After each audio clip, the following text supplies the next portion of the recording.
awesome.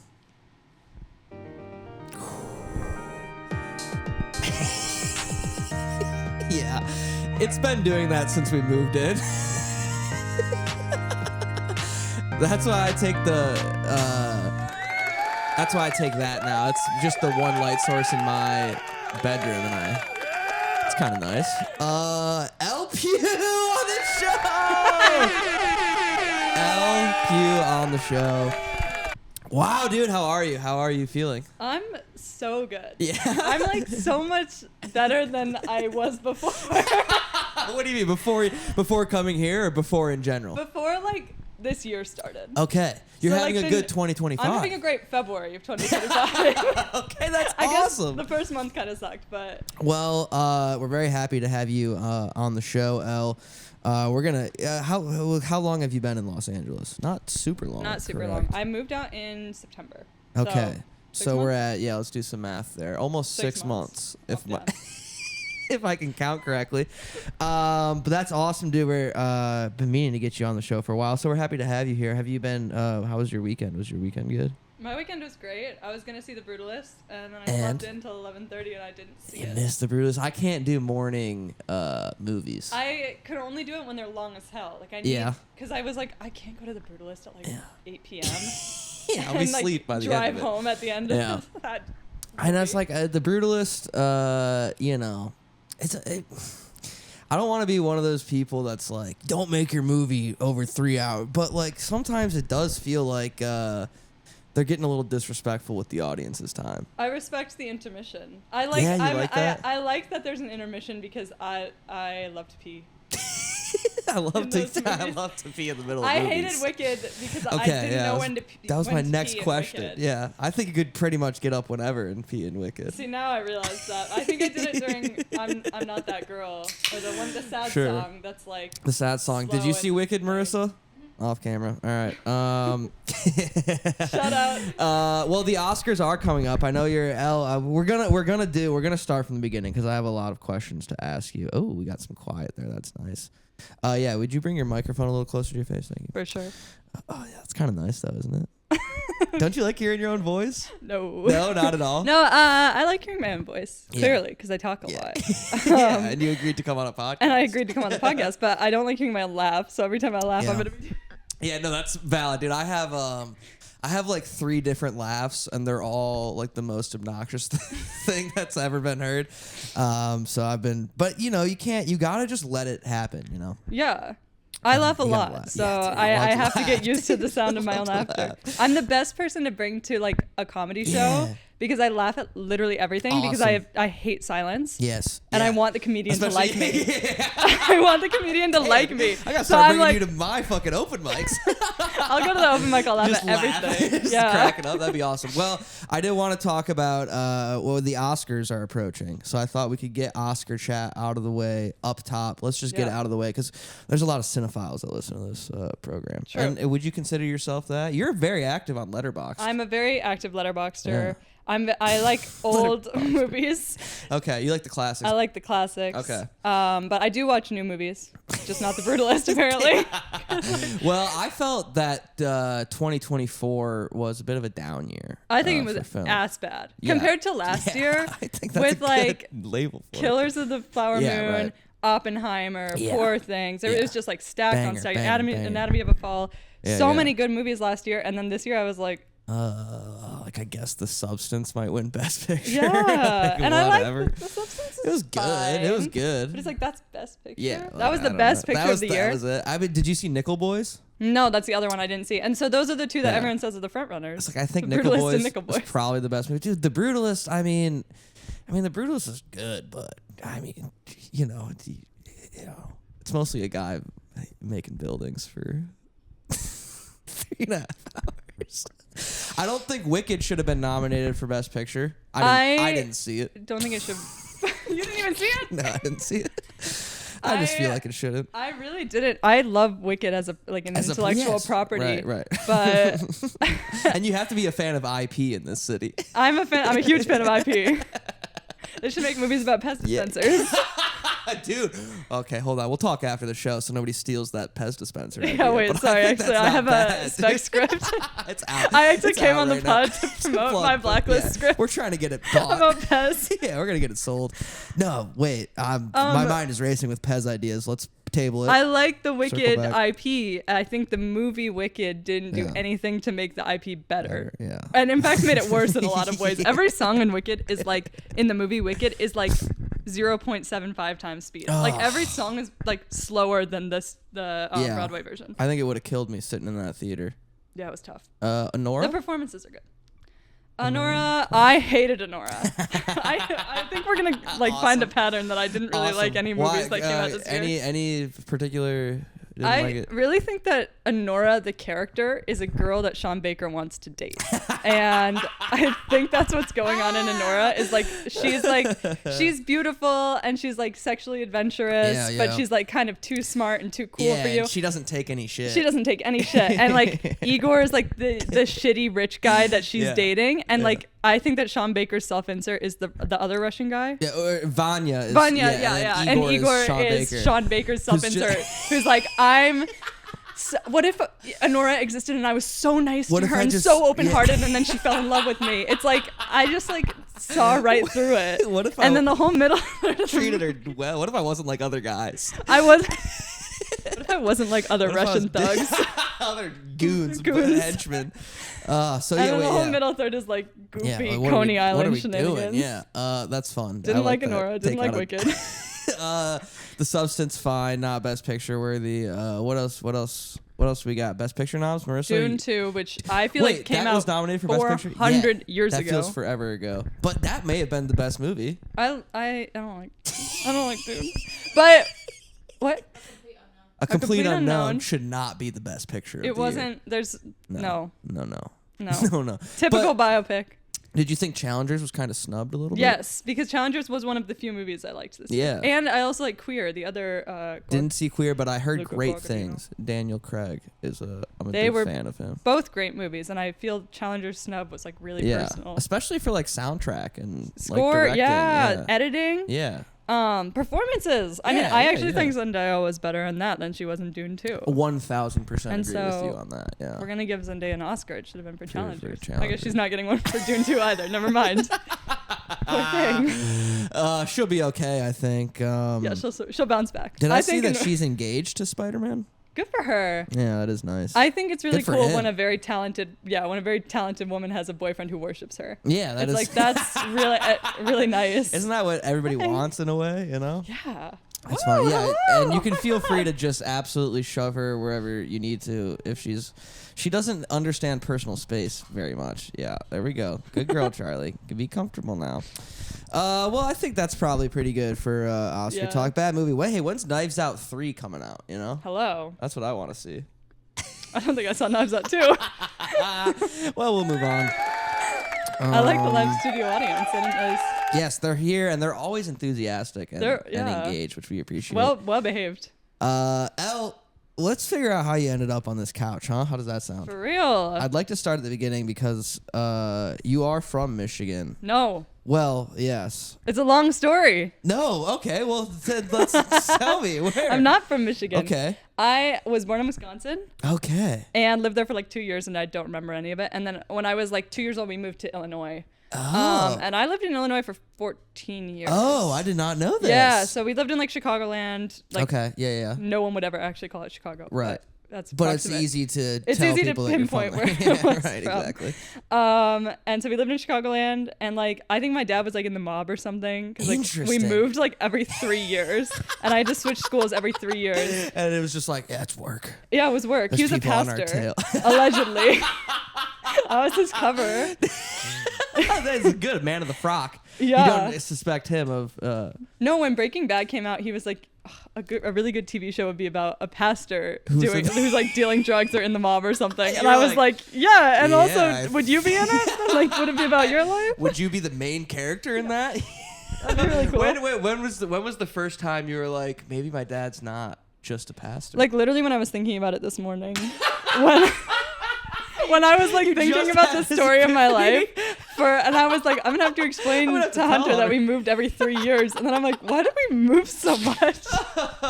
Oh no, it was probably just churches in need. No, I think it was bad real estate decisions. Okay. I think it was honestly like a string of bad real estate. That's tough. That happens. Sorry. Wait, okay. 2008.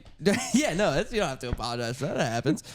So then how do you? So Chicagoland. So I was in Chicago, and you're in high school at this point. Yeah, so my last like sort of year in Chicagoland was I was 14, and I had just started like.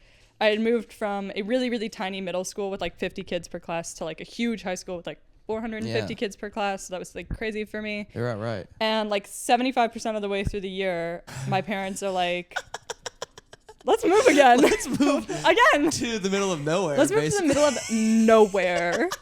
They said, we're moving to Michigan. I apparently had never seen a map in my life.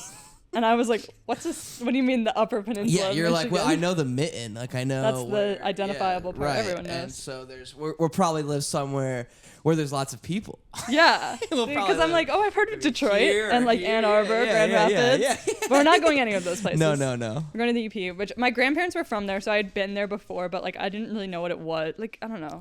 You visit your grandparents' house and you're like, and you're just like, we're just gonna hang out on the beach. Yeah, it's grandma, which is nice. It's nice, pretty. But it's like I don't know anything about the people there. Yeah. So now I have to move there.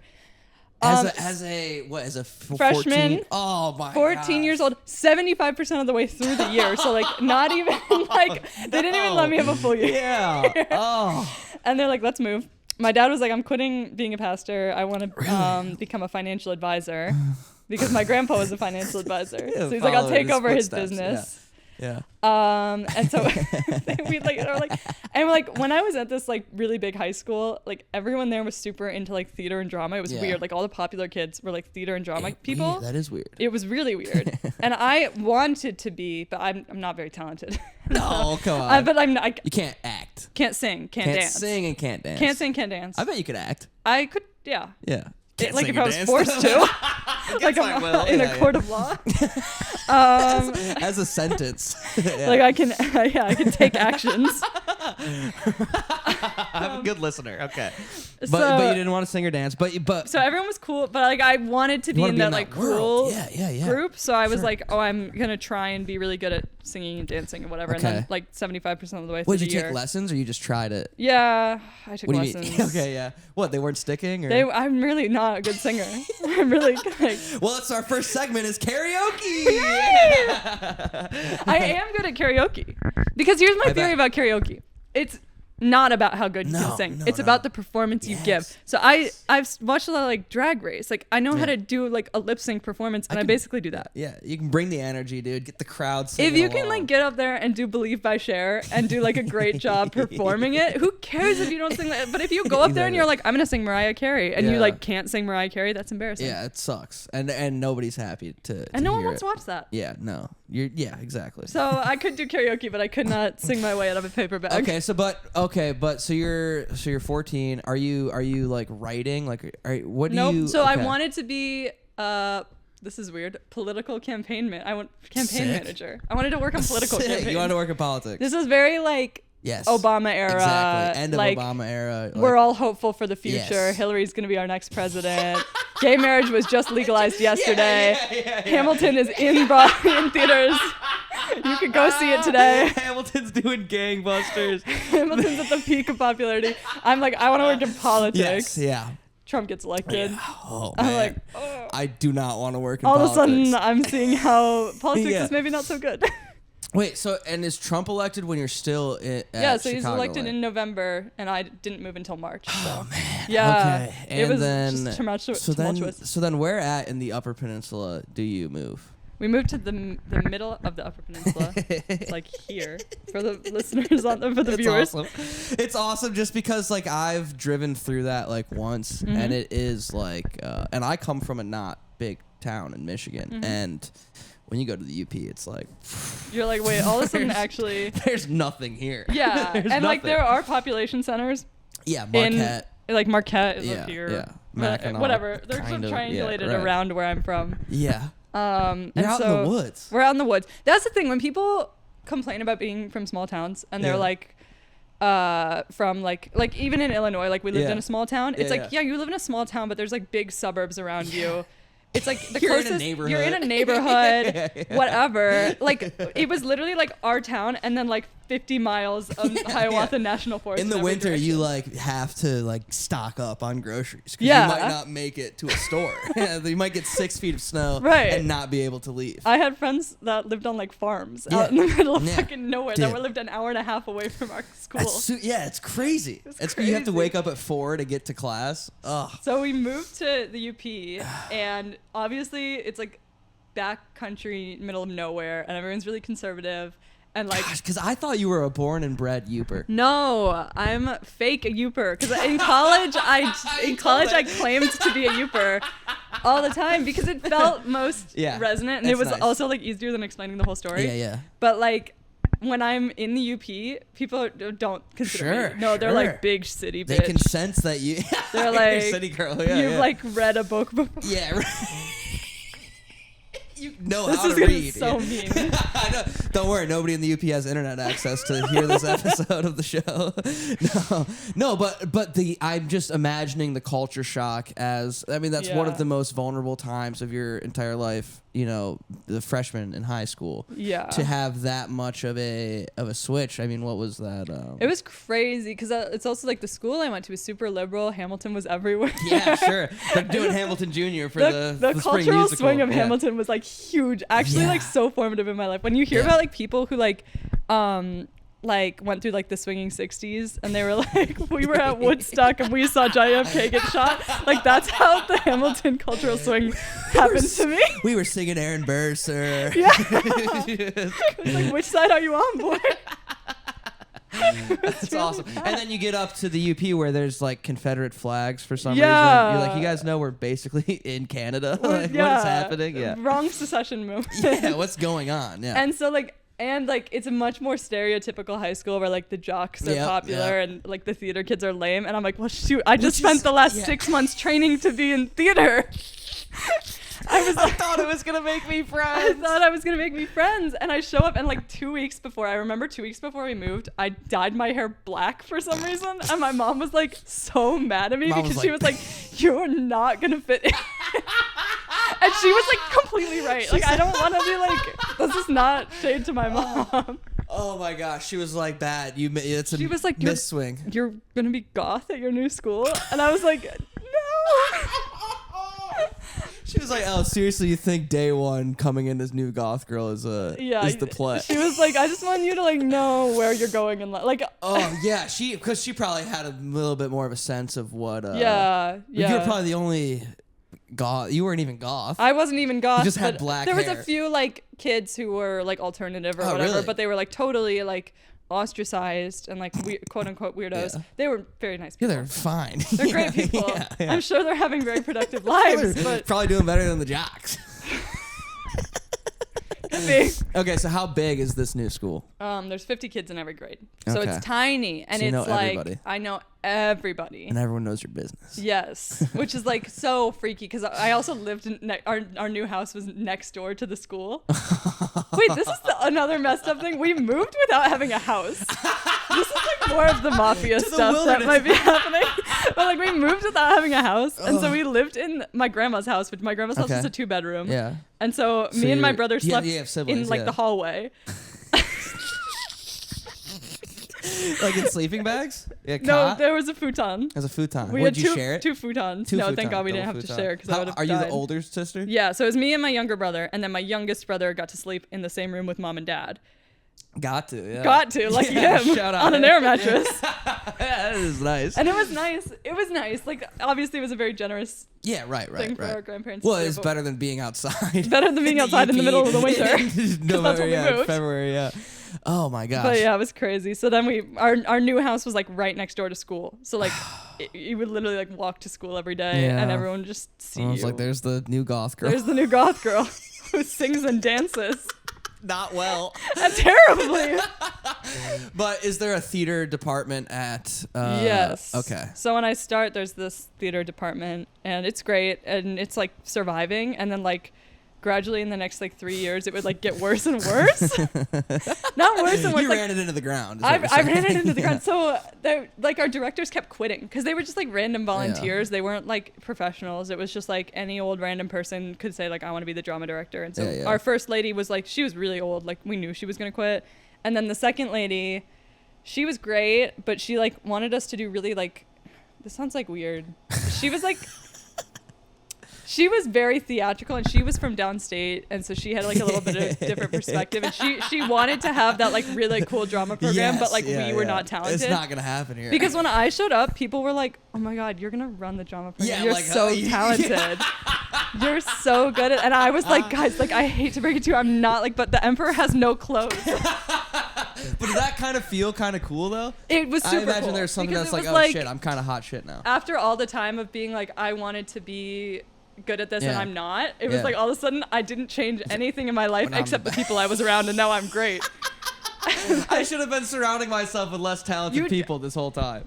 Optimize it. Optimize your life by surrounding yourself with people less gifted than you. I like that. I like that message. That should be the message of the show moving forward. Right? No, obviously, so I'm the least talented person on the show. Always. But okay, but so are you at what point does making videos, making film, you're watching movies, are you into the classics at this point? Are you watching like golden age Hollywood stuff at this point? When does that love kind of seep not in? yet. Right now I'm like, what do you want to do now? Because you don't want to do politics anymore. Still saying politics, but secretly being like, what the what I want to do. I've been saying, And I kind of like acting, but don't think I'm actually very good at it, but I'm getting a lot of attention for it. So I'm like, maybe I'm good at this. I don't know. And living in the UP and being like, I don't know, like maybe this is just my life now. Maybe I'll marry this guy that I'm dating and stay here forever and just like have his babies like maybe. Like I guess, yeah. And it was the thought crosses your mind when I was like, I don't need to go to college. My boyfriend doesn't want to go to college. Like, why should we? My mom was livid. She didn't like to hear that. No. My mom was like, because if later down the line I get into Michigan. Yes. And when I get into Michigan, I'm like, I don't know if I want to go. The summer before I'm supposed to go to school, I'm like, Mom, what if I stayed at home and I married that was my boyfriend and didn't go to college, and I went to cosmetology school? And she was like, if you do that, like, I'm not going to forgive you. You won't be welcome in this home anymore. Kind of. She was much kinder about it, but she was basically like, if you don't go to college, I'm going to lose all respect for you. And I was like, wow. You're like, damn, do you not like my boyfriend or something? Yeah. I think she just was like, she doesn't want to see I don't want you to give up your dream, which at that point I had no dream. Which was nothing. But she saw that you were smart and she saw that I was smart, talented. And she was like, I feel like you are going to be very unhappy here. Because there's not really like a creative arts movement. No. In the There's UP? no movements in the UP. This from is what such I an can anti-UP podcast. I'm literally gonna have to block the IP address. Well, I don't want it to sound like that, because it's one of the most beautiful places in the country. It is, and that's the thing is, like, I think if you are really into like forestry or like DNR, what is that? That's do not resuscitate, but it's also Department of Natural Resources. Yeah.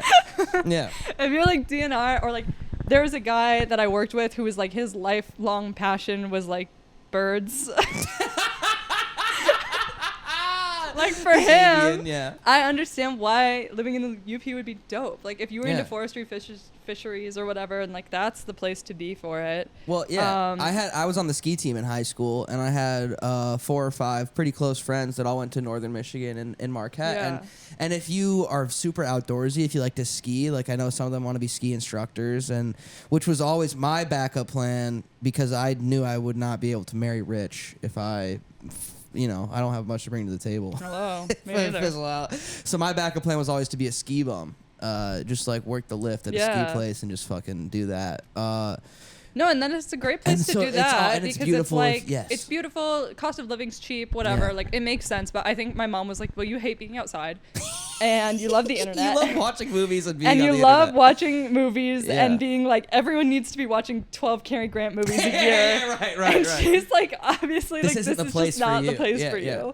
And so she really pushed me to go to school. And okay, so was Michigan kind of like, where else are you looking? Was Michigan just kind of like... because I lived in the UP, I was like, I don't even know what the schools are in Michigan. Hadn't even heard of Michigan.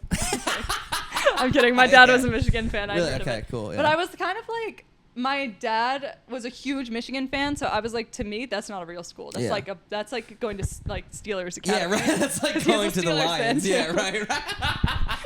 And so I was like, that's not a real school. Right, that's where a football team plays. Yeah, that's where a stadium is, which is kind of what.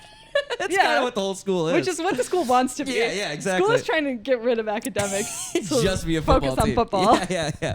Awesome. I was looking at Michigan State. Hell yeah. Because it was a state school. I don't know. Western? Down Kalamazoo way? Never. UNC, which is a weird Nice, one because cool. I hear they have a good screenwriting program. Yeah. My mom was like, I don't really want you to go to California or New York. I think that's a little too far. And I agreed. I was like, I don't know about that. Do that. I'm in the UP right now. I'm in the UP. Like, I can't go from the UP to Los Angeles. LA. I'll literally, like, explode. I don't think your brain can process that. I don't think you can. Yeah. You need, like, I needed, like, a small city baby step. Yeah. And so Michigan is great for that. Yeah. Miami of Ohio was on my list. Yeah, and then George Washington University because my mom was like, what if you still want to go into politics? St. Louis. No. Washington, D.C. Oh. Because that's where politics are. Yeah. And, that so I don't sound like a dumb. No, I'm just kidding. So Michigan, like Michigan. But yeah, I think I was the whole time I was applying, I was like, I don't want to go to Michigan. Really? Because I was like, pretentious ass, smart people. I'm not smart. I don't know why I thought that. I was like, I'm just not cool enough to go to Michigan. Everyone there is so pretentious. Everyone there is very into STEM. Everyone's an asshole. And all of that is true. A lot of that is true. But like, I'm also one of those people. Right. Like, I'm also a pretentious asshole. Yeah. And so the second I was like, I'm not going, my mom had to beg me to apply. And I, on Christmas Eve, got my letter that I got in. And I like went downstairs and I was like, so I'm going to Michigan. Yeah. Like, I just made the decision. Yeah. And I'm sure mom was happy. She was thrilled. And I'm sure dad was happy. Dad was very happy. My mom's an Ohio State fan. But she understood in-state. Why? Is she from Ohio? She's from both my parents are from Ohio. Oh, okay. I'm a Midwest melting nice. pot. Yeah, I like that. Ohio, that's kind of fun. Wisconsin, Illinois, Michigan. Yeah, that's kind of cool. No Indiana. Yeah, well. Fuck Indiana. No, fuck Ohio. Wait, but how's your dad a Michigan fan from Ohio? Really quick, this is just for me. He's like contrarian. He's like, yeah, he's a contrarian. He's like doesn't like anything. Sick. If awesome. you tell him that he's gonna like it. Everyone around him does. He's he like, didn't get onto Hamilton until like 2018. You're a Hamilton-centric mind today. Okay, well, so you get into Michigan, awesome. You break up with that boyfriend. Break up with the boyfriend. You keep in touch? How's he doing? We were like soft dating. Yeah. It's like it's so crazy to be like I was ready to quit college and marry this guy and then be like and we never put a label on it. We were more of a situationship. The first label was going to be marriage. The way God intended. Yes, that is very. That's nice. That's nice. I like that. I know he's doing well, so I know he's cool. Yeah. You should send him this episode of the show. Yeah. I'll be like, we were gonna get married. I had no idea. You didn't run that by me. I would have changed. So you get to Michigan, and this is. And all of a sudden, I'm like, I want to be a film major. Yeah. What the fuck? But that just came to you. That wasn't on your mind when you got there. I'm trying to think about when I made the decision. I made like YouTube videos in high school that were stupid, like so dumb, because I would just like be like cleaning my room or like doing something, and I would just film myself doing it and like telling jokes the whole time. Yeah. Like nice, very advanced. Yeah, no, that's nice. And so I made like YouTube videos, and my friends liked them and whatever. And like I would make videos for class projects a lot, like with just my iPhone and like iMovie. Yeah, but like our professor would be, or they're called teachers. High school. They would be like, "Oh, can you make a video, or can you make a essay or a written project about this?" And I would be like, "Well, what if I did something different?" Yes, what if I did something different? Yeah. And I would always like try really hard, and they would come off really stupid because everyone would be like, cringy. "You just ruined everyone else's grade because it's too fucking good." And I'd be like, "Yeah." Yeah, and it's also like, I did the same thing whenever there was like. it's a presentation or an essay or a video. I was like, I can make the video in yes, because 3 hours. They don't tell you this. Videos are actually easier because the level of perceived effort is like so much higher, but the level of effort is actually much lower. Because people are like, especially back then, if you just like knew how to use any video editing software proficiently, you were like, wow, like nice. It's like, dude, this is so much easier than writing an essay. Yes. Or having to publicly speak. Especially because like an essay that's like 10,000 words or whatever. Yeah. I don't remember how much word counts are. Something like that. Essay that's 10,000 words is so much more effort than a video that's 3 minutes. Oh my god. A 3-minute video. This is bullshit. Yeah. So you're doing all that, and so you get to Michigan, but it's not like, oh, I could do that. Yeah, and then it's like I'm gonna quit YouTube. Quit YouTube and college. Another career dream given up. Yeah, another this life, is a real like graveyard. Potential life path abandoned. But like I quit YouTube, but I'm like I like watching movies, and I'm like vaguely maybe one day I would like to do movies. Yeah. But I don't know about screenwriting yet. Yeah. Because I'd always written like short stories and stuff, and I had gotten a lot of like good feedback, but like especially at my high school, like creative writing wasn't really a thing. Right. It was all academic writing, and I liked that, and I tried hard in that obviously as well because it was try hard, but it was a sweaty try hard. And I don't know, I was just like I didn't know what like creative writing was, but I was like I want to be a writer, which is like so awesome. It's awesome. It is it's awesome. It's great. It is awesome. And I'm like taking just a bunch of like classes that are just general education or whatever, because I was like I don't really know about this. My parents were like, what kind of career is like a film major? Please get another degree. Yeah, is there something? And so I had like a communications thing that I was doing for a few months, and then that was hilarious. I took one communications class, and there was a really cute guy in it. Yeah. And so I stayed in the communications class, and I was like, this is amazing. I get to the end of the semester, we've like never really talked, but he was really cute. So I was like, whatever. We match on Tinder. So we go out once, and it's fine. And then he goes to me. And I'm like, oh, I don't really want to be a communications major. I think maybe I just like that guy. And so then I went and I dropped my communications major. And I signed up for English 101. And I was like, I'll be an English major. I'm sure there's cute guys in there. There weren't. There's not. No, they're not. They're all gay. Yeah, I was going to say that. But there's a lot of cute guys, but they're not for me. They're not looking for you. They're looking something else. Okay, because this is it's related to how we met. Yeah, I was gonna say I met you your freshman year because this is now COVID's happening. Yeah, you become an English major. Sucked, right? Yes. I wasn't even an English major. You come in, you come into Michigan, and like COVID's everything's shut down. Yeah. Everything sucks, and I just got an email from my friend who was in theater, like, oh, here's a club. Yes. Check it out. It might be cool. And I remember I slept through my interview.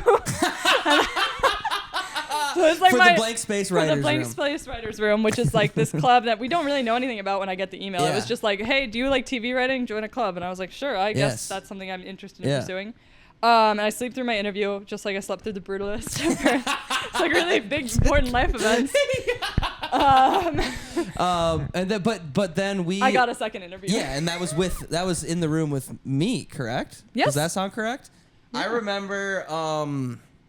I remember getting an email blast because I was a film major at this point. Getting the mass email, are you interested in being a sitcom writer? And I was at that point, and I guess still to some degree now, I was like, yeah, that's what I want to do. Yeah. And I was like, this seems awesome. So I just sent it off and kind of figured that due to it being COVID, there would be just like a billion people that wanted to do it.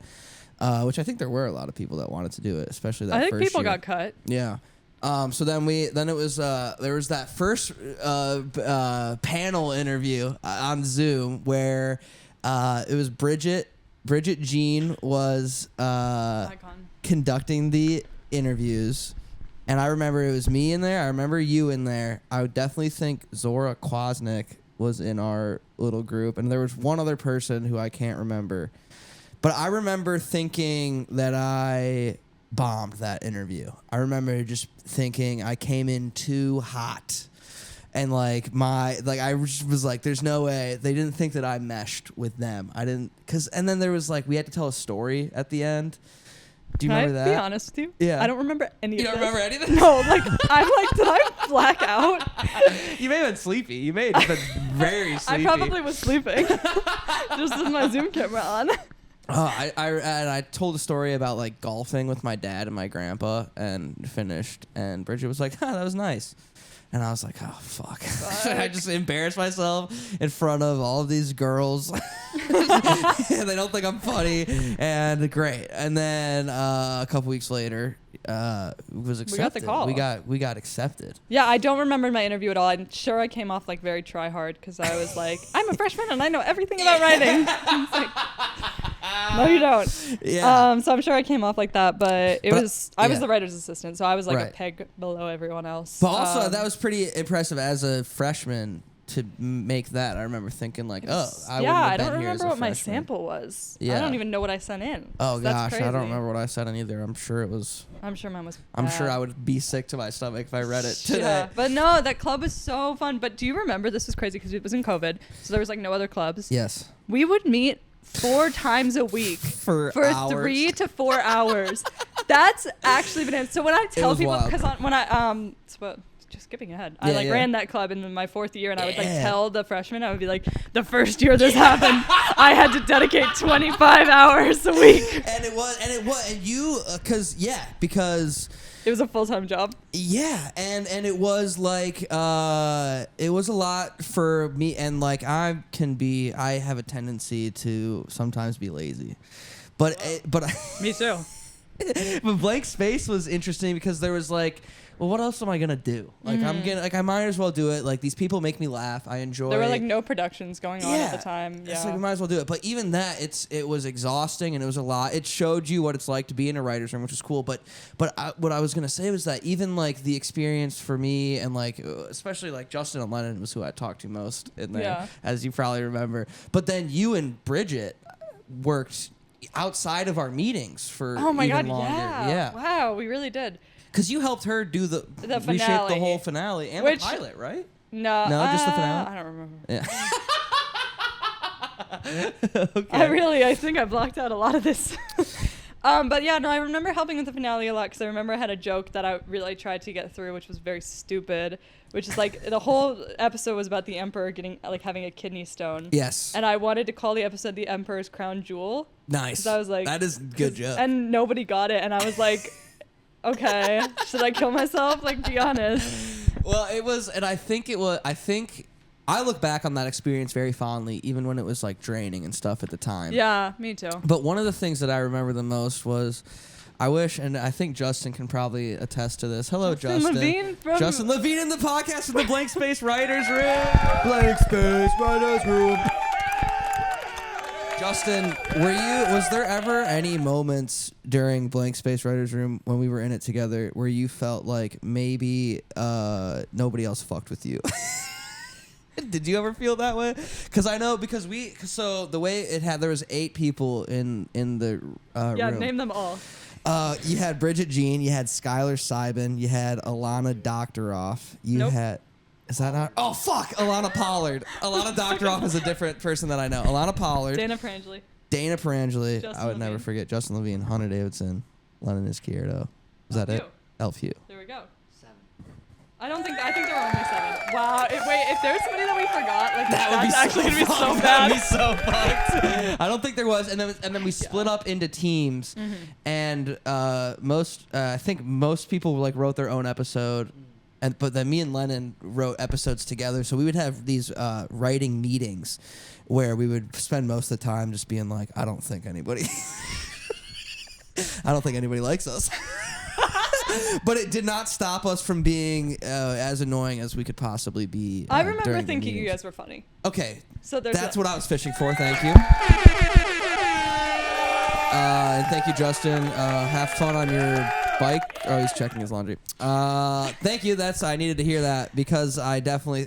Well, and it was just like. No, you guys are like a boys' club, and I had really only had like guy friends in high school, so I was like, oh, there's a group of like funny stonery guys, let me get in there. Cool, but we were of course on Zoom. Yeah, so. that was a bummer. And then after that ended, I didn't see anybody from that really until senior year when I became friends with Justin again. Yeah. So what were you doing in film for those 2 years? In between? Dude.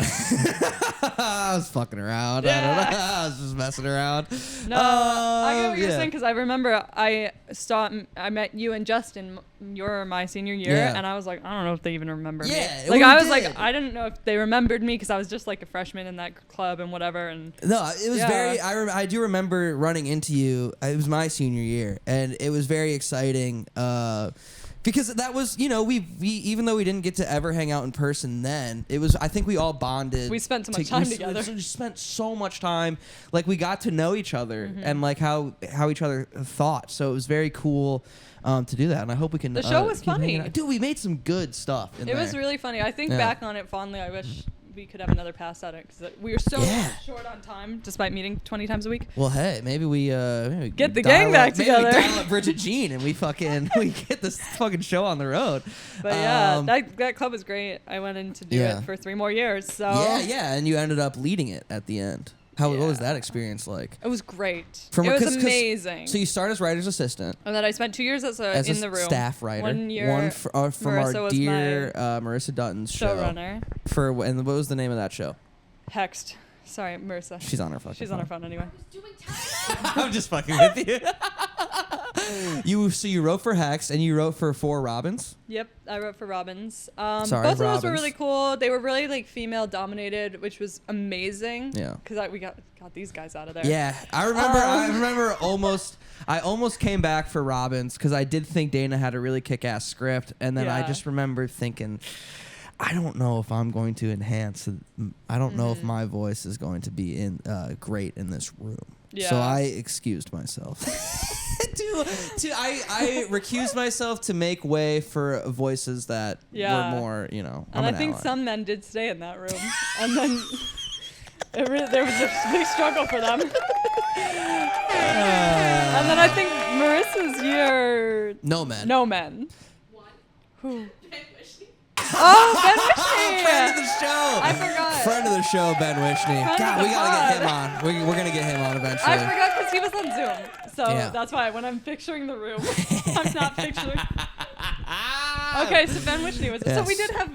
So there was male representation every year. Thank God. So that's good. That. Okay, and so then. And then the year I did it. Which you wrote. I loved it. Well, the thing was, I had so much experience because by the time I'd been around for all 4 years of it, 3 years of it, and I was the most experienced showrunner in the sense that I had been in the club the longest. Yes. Didn't mean anything about writing ability, but I just like had a lot of like experience. I was like, I know how this room works. Yeah. I know that we have a lot of really great ideas, and the scripts all have potential to be really fucking incredible.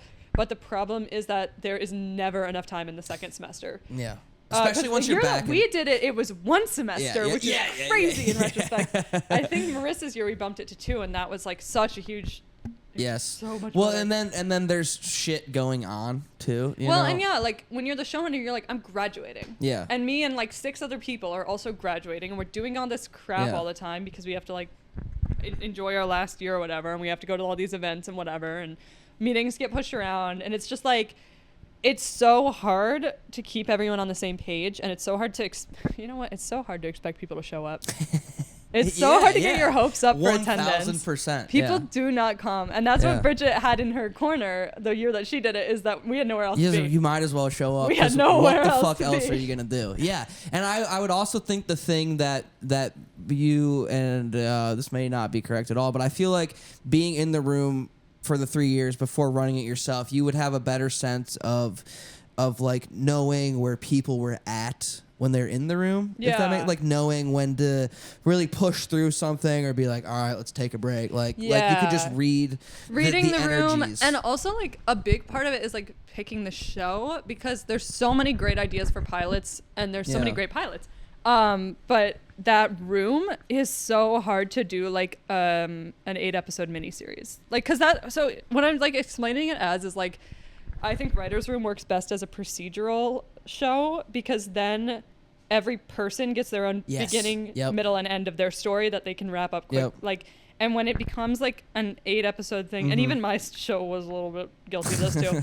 When it becomes like an 8-episode thing that's just like kind of chopped up into parts, but every building block builds on the last one, it's like, okay, well, what if that person didn't come to last person? Yeah, what if they like, fucked what us if over? they just didn't go? Yeah. And what if they just went, but they didn't really listen? Or what if when we changed something, they weren't listening to when we changed something that would... And so for my show, I was like, I know exactly what I'm going to do.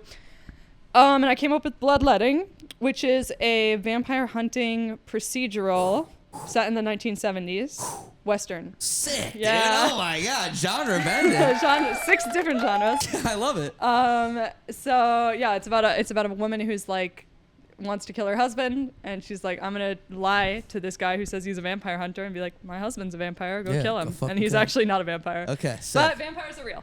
So, but that was like kind of the conceit of the whole show is like, we're on this road trip, we're going back to California, but everybody's episode was like, okay, we're going to Idaho and the vampire is going to be in the mountains and there's going to be, and like, we have to deal with the vampire in the course of the episode. Yeah. So that if someone else's episode changed, it hopefully wouldn't change too much for your episode. That was our big. Well, I remember we ran into that a little bit even in ours. And ours was a sitcom. Yeah. So it was really like, how did we mess that up? But I remember because our character arcs. Yes. Because I kept being like, no, and you were the one that was the trying villain, to keep us on track. I'm gonna be I was the opposite. Really? I was really? the villain. I think his name was Han. I was like, guys, right. He's so sexy and tortured. Don't make him evil. Make him actually secretly a good dad and kind of an open-hearted guy. And I think we did kind of do that. And I was like, everyone's episode has to change around me having a crush on this character. Yeah, and for that we were like, we're not doing that. I do remember one specific moment. Me and Lennon were so stoked to bring. We ended one of our episodes on the scene between Han and the dad. What was the dad's name? Do you remember? Steve. Sure. I don't think it was Steve, but it might. No, I thought Steve was somebody else. I thought Steve was a different character. Wait, Steve was Bridget's brother.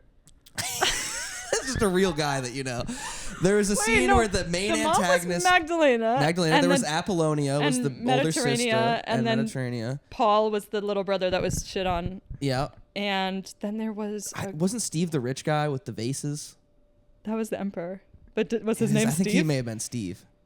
I don't think the dad's name was. I think the dad had like a cool Greek name, but I don't remember. But me and Lennon were so stoked because we had this scene that closed out one of our episodes where it was like Han and the dad having like this very tense conversation, like very close to each other. And we were like, when we finished writing it, we were like, this is fucking badass. This is intense. Everyone's going to be like, oh, nice. And we table read the episode and we got to that scene and we were like, let's fucking go. It's going to be awesome. Scene gets read. We finish it. Literally every single person is like, did they want to fuck each other? And they did. And the fact of the matter is, Hunter's lying. Like, what he wrote was like a very romantic tryst in the moonlight between these two characters. Like, he kept being like, the moon beats down on these quiet streets, and they're like whispering in alleyways, and they keep getting closer to each other. And I was like, they wanted to bone. What are you talking about? There may have been a slight undertone, but it was purely related to power and not. Yeah, it was like the scene in The Godfather where he kisses his own brother. I just remember just thinking that was so funny that we were like, they're gonna fucking go crazy for this, and yeah, we missed the mark. That was really good sexual tension. No, I thought you made the mark. Yeah, we hit your mark. We hit a bullseye for what you were aiming for. I thought it would have functioned in the show. I didn't think it was a bad thing. Thought it would have worked. Well, do you wanna? Have you been having fun? I have been having fun. I've been having fun too. So we've blown past the need for our first segment. I want to do segment 2. What was the first segment? The first segment was Upper Peninsula trivia.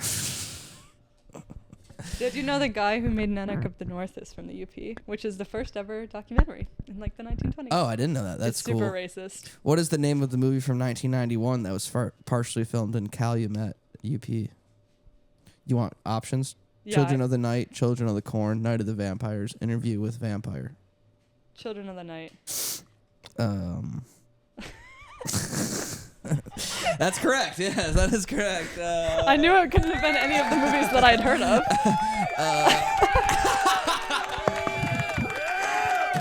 Hold on. Upper Peninsula trivia. Yeah, we won't do Upper Peninsula trivia. Honestly, it's not very good. Bomb ass category.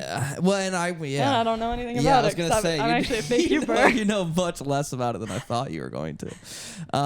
This one will be fun though. We haven't been doing much news of the week lately. News of the week is a segment that we love on the show. That we loved, rather. But lately, the news of the week has just been kind of like... Downer? Yeah, you know? It's like... Plane crashes. Yeah, the planes can't stay in the sky. What were they doing? What was Biden doing? I think Pete Buttigieg is keeping it together. Pete Buttigieg. Dude, and it's all a mess. But, you know, you have to find levity wherever you can. And one of the big stories this week... You're not Catholic, are you? I'm not. All right, that's awesome. I'm a Protestant. Cool. So I'm praying for his downfall. So I hope he goes to hell. 95 thesis, baby. The 95 thesis. That's awesome. I can't say that. Martin Luther, baby. The Pope is sick, and we're praying for the Pope. We don't want the Pope to, be sick. Wait, this is related to the to news of the week. This is related to the Oscars, actually, because this is the only movie I liked. Conclave. Yes, this is the only movie I liked. Which is, I didn't see it, but it is about selecting a new Pope. Is that correct? Yeah. So I kind of thought the Pope was like sort of like the King of England, where he's like a bit like a figurehead almost, but it was Hereditary. Well. Well, not, but I did think that there was definitely like a very much like an inner sanctum, which there is. But I thought it was like this one line of, specific guys, and that they basically were just around to like do photo ops and stuff. I was sort of unaware that they not only sort of set the guidelines for what the current Catholic faith is, but also they are like the head of state of that country, of the Vatican. They have like an Olympic team. Yeah, I didn't know any of this. Like who actually is on the Vatican Olympic team? Dude, some ripped cardinals. Jacked cardinals. Jacked cardinals. Oh, dude, I should have put a jacked cardinal on here. So I figured we could. Obviously, Pope Francis, we hope you get well. He's got bilateral pneumonia, so that's a tough one to bounce back from. That's in both holes? Both. Both pipes? Yeah, I got both pipes. Both lungs are being affected by fluid buildup. We hope the Pope gets better, but that means that currently... there is a conclave forming in Vatican City as they attempt to select a new pope. And obviously, we are so far outside of the cardinals, the cardinalship. Which, here's another thing. Did you know that cardinals can come from anywhere? Yeah. I didn't know this. He's from Argentina? He's Argentinian, which I guess I did know that some of them were Argentinian. I don't know why. I just kind of thought. You thought it was Argentina and Italy. Italy and Argentina only, and nowhere else. There's a cardinal from like Wisconsin. Yeah. And well, if you watch Conclave, you would know that. I guess because there's a conclave from America. UP.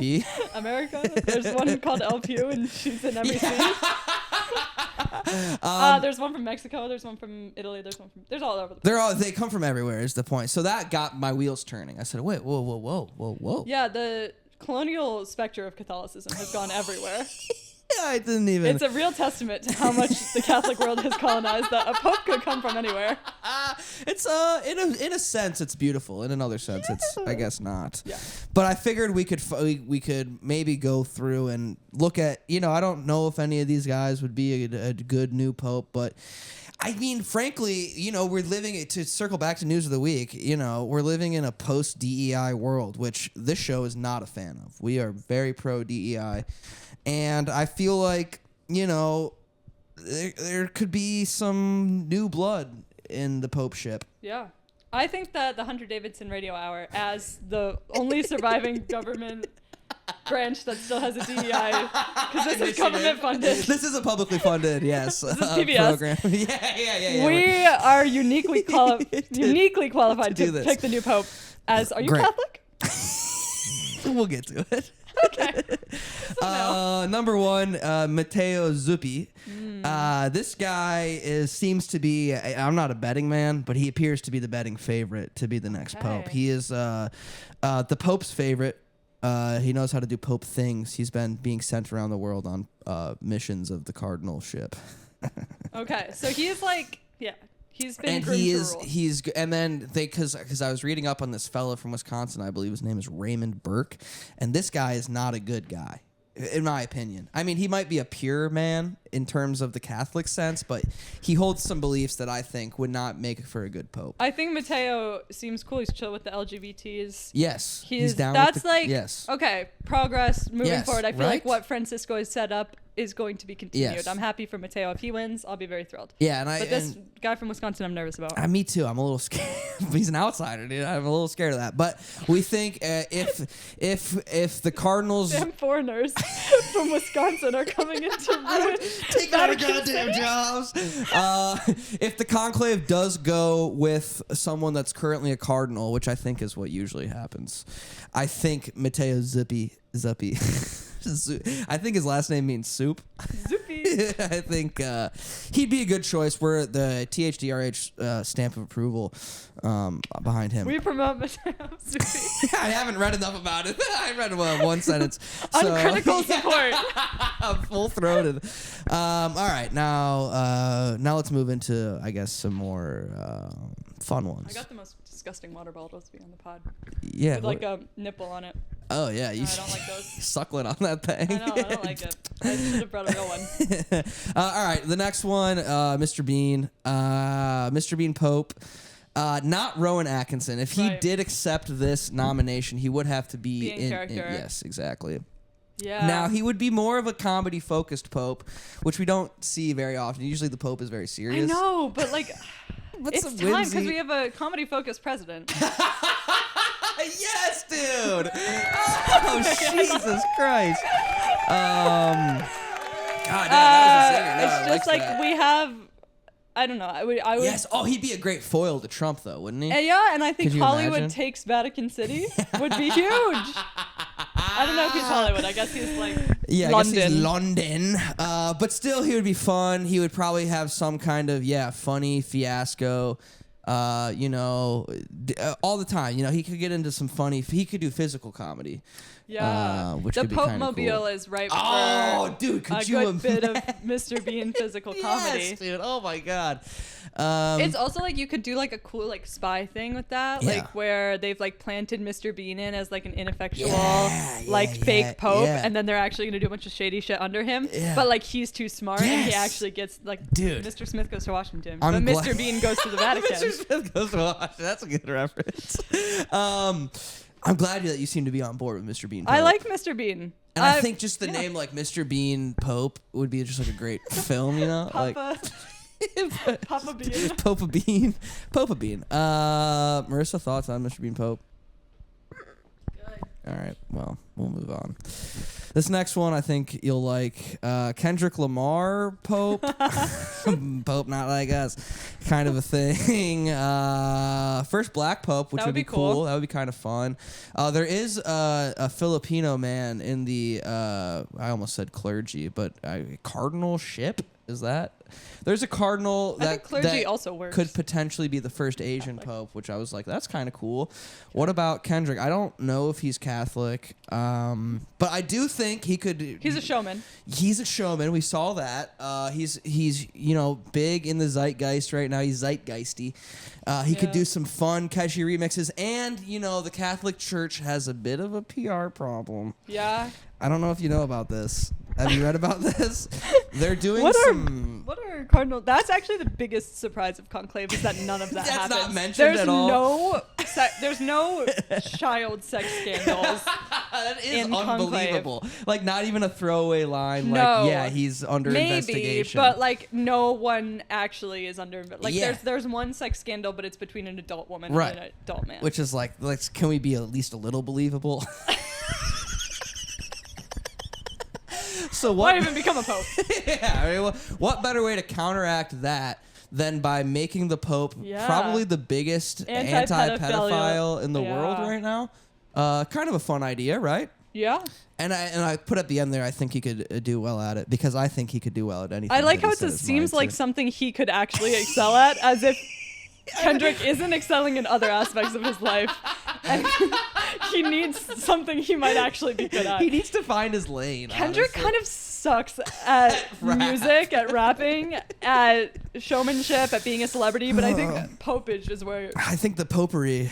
The papacy. the papacy.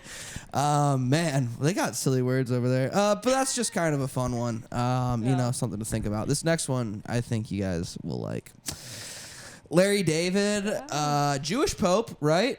Could be a Jewish Pope. Already sort of has the Pope look going, which is kind of fun. And, you know, in the vein of Mr. Bean, there'd be a lot of like kind of hilarious stuff that he would do if you drop him into that world of Vatican. You know, what am I gonna do? No, the Mr. Bean movie is very Mr. Smith Goes to Washington, but I think dropping Larry David in Conclave just would have been fun. Yeah, would have been like awesome. if he was just like doing his like bits.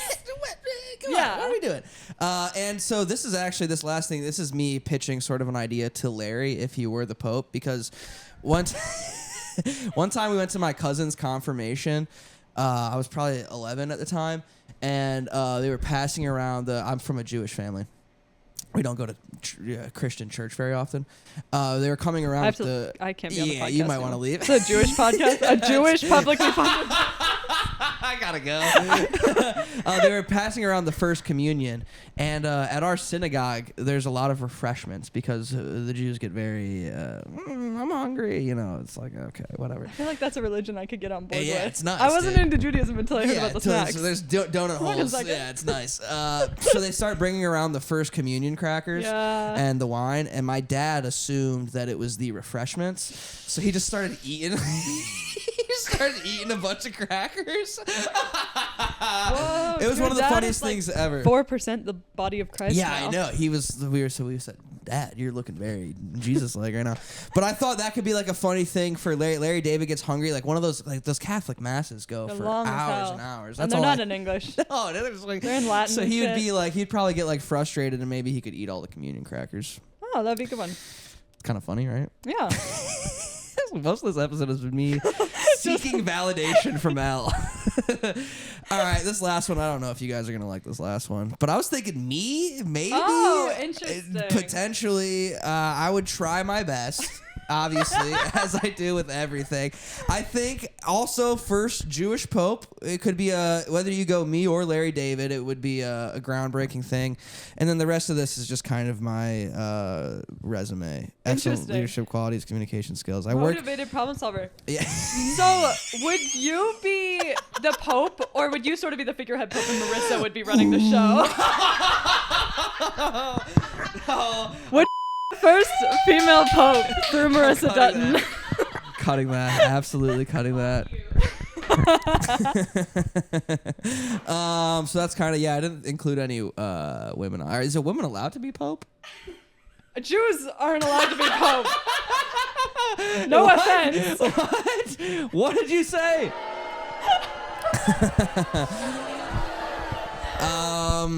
They would let a Jewish man become Pope before a Catholic woman.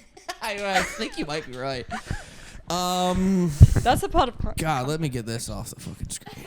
Oh my God, you can't escape it. You can't escape it. So what did you guys think about that segment? I thought it was funny.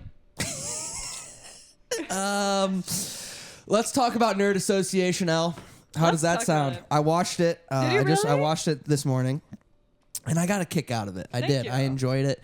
Obviously, lots of friends of the show involved in it. Love that March Madness scene up top. Obviously, that one was just for me. Hello. I think I could have really, I could. We would have called you. You were in LA, but we were like, we need extras for this March Madness scene. Where's Hunter? Get Hunter in here. But awesome stuff. I want to hear about how it came to be, because it was a massive undertaking. Yeah. So it was a script that I wrote because when I was in high school, I had like a really crappy boyfriend that I didn't like. Not that I didn't like. He was actually I did like him. Talking about? No. Actually, okay. I did. I got around. I kind of got around. No, over 3 years, 3 boyfriends. That's not bad, right? That's solid, dude. That's good. Right? That's really good. Right? Now you're looking for validation. I had my from first Marissa. boyfriend, and he was really, he was just like a lot older than me, and he was like way more experienced in like a lot of things, and he always wanted to do drugs, and I was like, I'm 15, I don't want to drop acid. I don't think so. Yeah, it sounds I don't like want to too drop much. acid. I'm 15, and like we had to kiss for drama, and it was like my first kiss, and it was like on stage, super awkward. No. Yeah, so whatever. So I had like gotten done with this relationship with this guy, and I was like, I want to date someone who's like kind of the exact opposite of that, and like not super sexually advanced, not super whatever. Yeah. So there's another kid in drama, who's actually one of my good friends. Probably gonna listen to this. Hell yeah. And he knows. But I was like, I set my sights on him, and I was like, that's gonna be my next boyfriend. And I locked in. Nice. And they all played D&D, and I was like, I don't know anything about D&D, but I'll invite myself to these D&D parties. And I'm sure that was like well received. Yeah. I think they liked it because I was a girl. No, that absolutely. I was being genuine when I said that. I thought you were like, and you invited yourself. No, I'm saying if a bunch of 16-year-old guys that were playing D&D had like a girl be like, I want to come hang out, they were probably like, oh my God. Yeah, they were. I don't know if they actually were that excited about it, but I think it was very like, you clearly don't know how serious this is to us. Yeah, it probably was a little bit of that. Yeah, I was like, no, I don't think this is serious. I'm trying to make that one my boyfriend. Yes. And it worked. Yeah, but of course it worked. Yeah. And it worked. Locked and loaded. Yeah. Anyway, I got him. But it was just like, it was a really nice relationship because it was like, oh, we're both kind of like on the same level about things, and we're not like, I can be like nerdy around you, and also you're not trying to get me to take Molly. Acid. At age 15 after prom. You're not trying to melt my brain. Literally. You're not trying to get me to do acid. Yeah. After prom is wild. It'd be up till 4 in the morning. I know. What was I going to do? Just to drive me home to my parents? Right. It's still what was the point of all that? Yeah. So that's where the script came from, which I was like, it would be a really fun idea because I was really evil and manipulative in that to make myself the villain of a script about how evil I am. I didn't. That's not how I read or I guess that's not how. Yeah. The short turned out. I guess I'm glad the short didn't turn out that way. There were moments where first it started as a feature script. Yeah, so it's a feature script that's about a girl who's like, hey, she just got broken up with by like some dumb jock. It's very like stereotypical, like everyone has an archetype. So she's like middle popular, and she's dating the most popular guy in school, and he dumps her, cheats on her, I think. In the feature, she walks in on him getting head, and Jim was like, we can't film that. Yeah. And I was like, what? Like, are you sure? Kayla would nail that. And we would have done it too, but Caleb has an airtight nudity contract we couldn't get around. I've actually heard that he's got an ironclad contract drawn up by, Right. So, but yeah, so she walks in on her boyfriend cheating on her, and she's like, okay, I'm going to get revenge, and I'm going to make him jealous. And I'm going to do that by dating his twin brother, who's the president of the Dungeons and Dragons Club. He's the captain of the D&D team. Arch wizard of the... Oh, don't call him that. He's the grand wizard. Wait, yo, what the fuck? He's the king? Yeah, he's the king of D&D. Yeah. He's the king of D&D, and he... and so they, like, start dating, like, hanging out, and they obviously, like, don't get along, and then after a while... they do start getting along, and she's like, oh, maybe I should actually date him instead. He seems like nicer of a guy. But then the nerd guy finds out, and like, it's a rom-com. Like, you know how it goes. Right. So we wrote the script for Jim Bernstein's 427 class, which was fire, like one of the best classes I ever took. And then I went to Jim and I was like, can we do this for 423? He said, which is where you take one of the 427 scripts. You cut it down to 30 pages, which is so impossible. Yeah, it sucks. When you're like, I have a 90-page, like already really tight script. That I'm in love with, That I'm in love with, and I've also shortened down. Because I feel like all my scripts are like 120 pages, and then I cut them down. Yeah. So I've already cut it down a lot, and I don't want to cut more. But I chose to do it anyway because exposure, I guess. Make it, yeah. It's like cool to have an artifact of your work, because people don't like to read scripts, but they'll watch a 30-minute short film if you send it to them. And so yeah, we made it. We cut a lot of stuff. We cut a lot of like the subplots, and like a lot of the minor characters in the short have like fully fleshed out stories. Okay. In the long one, like in the long script, I remember there was like this whole plot about the most popular girl in school, whose name is Rachel, like catfishing all the teachers on Bumble and like to catch a predatoring them. Jesus. And so she was like, that was a darling. That was very hard to kill. Yeah, you were sad. Where I was like, yeah, she was disqualified from prom queen because she catfished their gym teacher. Be hard to shoehorn that one into what you had. And then going. like another thing was like she had catfished so many of the teachers that like every time there was a new scene, like the principal or the gym teacher or the science teacher, it was the same teacher because she was the only teacher that didn't get catfished. That's nice. So it was like goofy stuff like that funny, that got cut. Yeah. But I think the short turned out really well. We had a great time making it. The cast is like amazing. Yeah. Half the cast is on fucking Broadway now. Like it's bananas. And then Caleb White is also a friend of the show. And Caleb White is on the Hunter Davidson Radio Hour.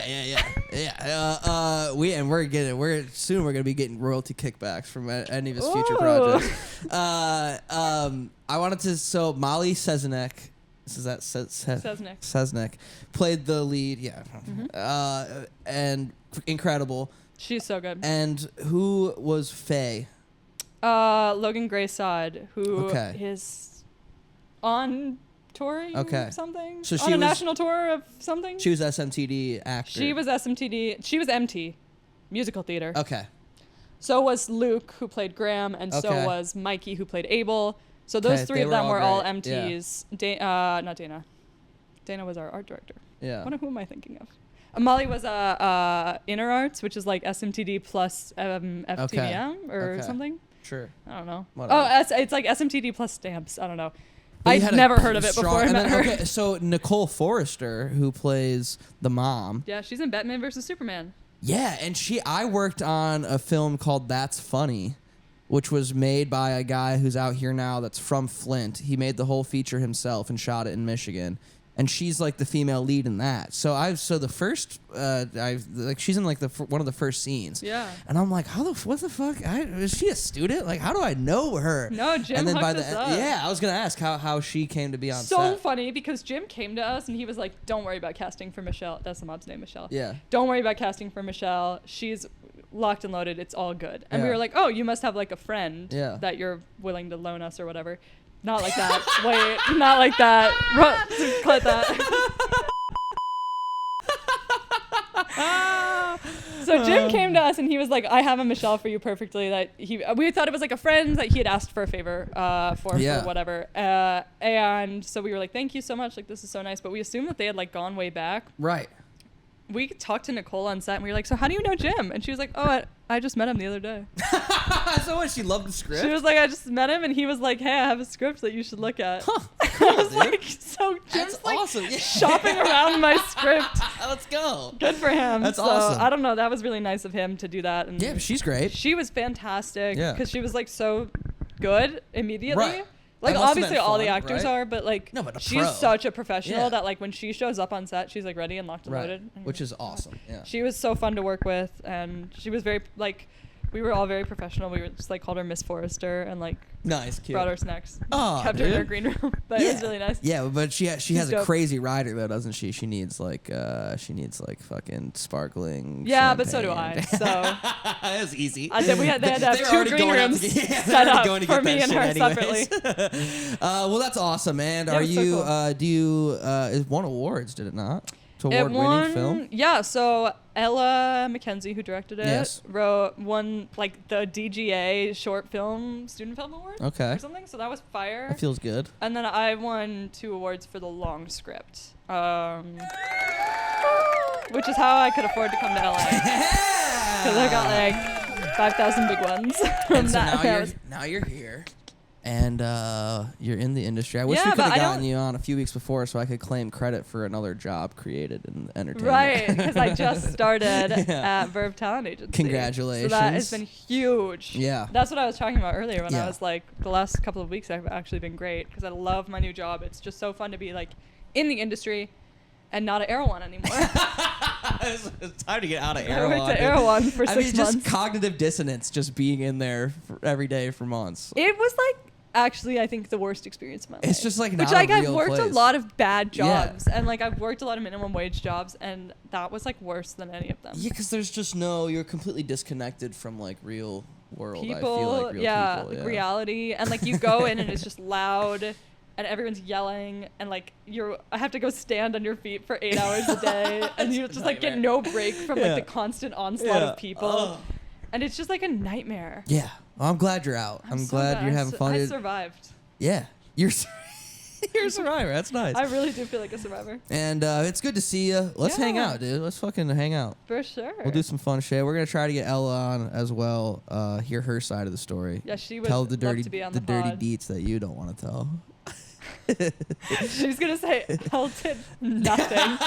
Elle wrote the script and then turned it in, and then never showed up to That's set. what the writer's supposed to do, though. Hello. Dude. Well, thank you for coming on the show. Yeah, Is there it was a anything great else you'd like to time. plug? Do you want people to go watch Nerd Association? No, I don't even think it's public. Yeah, I had to put in a password. That's what I was wondering. Do you want people to Yeah. follow you on Instagram?